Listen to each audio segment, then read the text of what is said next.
At samantala nagmisulang war zone ang ilang bahagi ng Ferguson City sa Missouri dahil sa pagsiklab ng marahas na mga protesta dahil sa desisyon ng korte na huwag kasuhan ng pulis na nakapatay sa isang African-American teenager.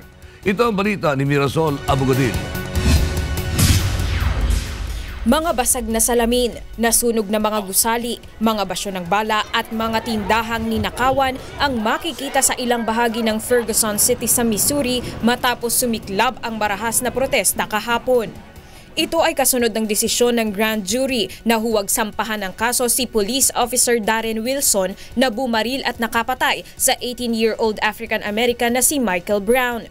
Nagsimula ang kilos protesta sa Ferguson ilang oras matapos na ipahayag ang desisyon ng grand jury.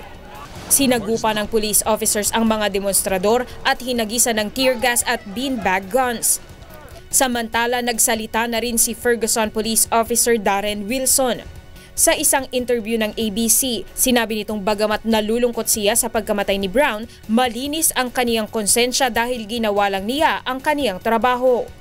Una nang sinabi ni Wilson sa grand jury na inatake siya ni Brown kaya niya ito binaril. Said, "Hey, come here for a minute."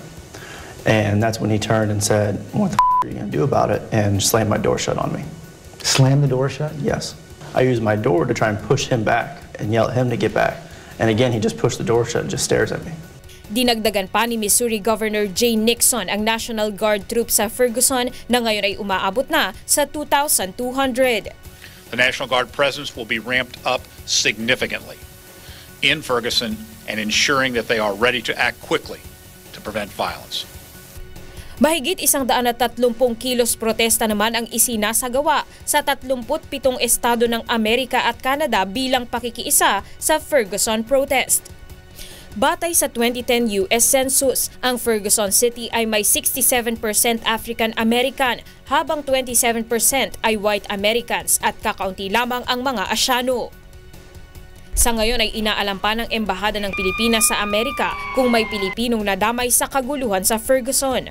Ayon sa DFA, aabot sa 17,000 ang bilang ng mga Pilipinong kasalukuyang namamalagi sa Missouri.